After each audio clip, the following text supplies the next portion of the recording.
دنيا باطمة تشعل الأجواء بعيد ميلاد على شاطئ البحر. لنتعرف على التفاصيل بالفيديو.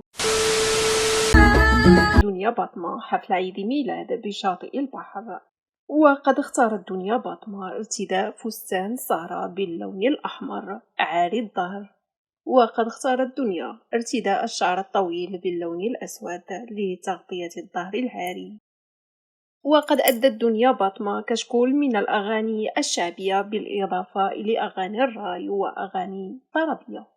ولم تنسى دنيا باطمة أداء وصلات الرقص. ويذكر أن دنيا باطمة ستطلق اليوم كوفر أغنية خربوشة، والذي قامت بتسجيله منذ أكثر من سنة.